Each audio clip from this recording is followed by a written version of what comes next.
Hi, I'm Jordan Geiser. I'm here with my youngest sister, Brooklyn, and we are doing my midterm assignment. So, we were talking about the significant age gap that we have within our four siblings and how that affects you. Just a brief, note. I am a sophomore in college. My sister is in 11th grade.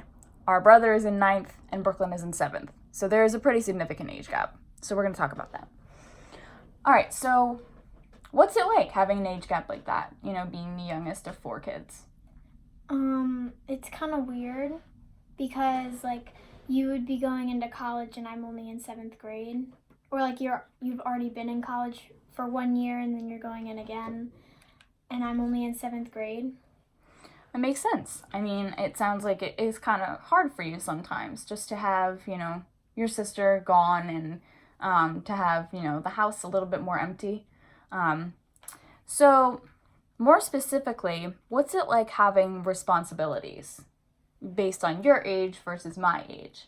I feel like you and our sister would have a lot more responsibilities because you guys are eventually gonna soon be going to your own house, and you guys have to be able to learn how to do that by your guys' self.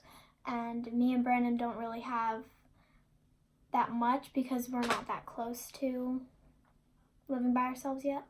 Right. So, it sounds kind of relieving to me. You feel a little bit more relieved that you don't have as many responsibilities, but there's also a little bit of tension just because you know that a lot of it ties into age, and as you get a little bit older and eventually when I move out of the house and Lindsay moves out of the house, that you're going to have more responsibilities. And so social interaction is obviously different for us. But what's it like interacting with people at school or your friends? A lot of my friends usually have siblings who are that are younger, who are in elementary school, and some are in high school, but the friends that I talk to don't really have any siblings in college yet. And so I'm the only person in my friend group that has a sister in college. So it has to be kind of awkward talking to those people sometimes because you don't necessarily have as much common ground, especially if they have younger siblings. Mm-hmm. But it's kind of cool to be like, oh, I have a sister in college, like your sister's in elementary school. Mm-hmm. What about in the house? In terms of discipline and, interaction with the other siblings and the parents? Well, discipline, I feel like me and Brandon would have more discipline because we don't know what is good and what is bad. Well, we do, but it's not as more than you guys have it because you guys have already been through all this stuff, and you guys already know what it's like. Right. And you've already been disciplined about it. Probably frustrating though. Just to, be getting yelled at for something, and I might be doing, something similar, but I don't get the same form of discipline because I've already experienced that. That has to be frustrating for you. Yeah. And what about just the way that you're treated by the parents versus the way I would be treated by our parents? Well, I feel like they'd be a little more harder on you than they would on me because you would have more responsibilities that you might have to do, and then sometimes you'd forget or something like that.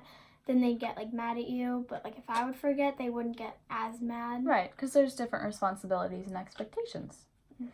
So what's because I can tell that there's a little bit of tension sometimes when you can see the very obvious differences in the way that we're treated or, you interact with other people.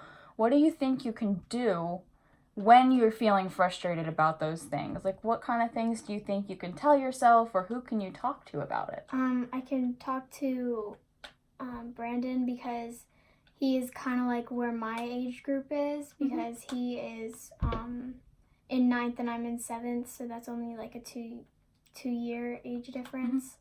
But so I can probably talk to him more because he is also one of the younger siblings. Right. Well, that's good. That's good that you know your support system. You know who you can talk to. And it's also very good that you can identify where these problems are. to make sure that when something comes up, when you're feeling frustrated, you know how to make yourself feel better about it. So that's really good. All right.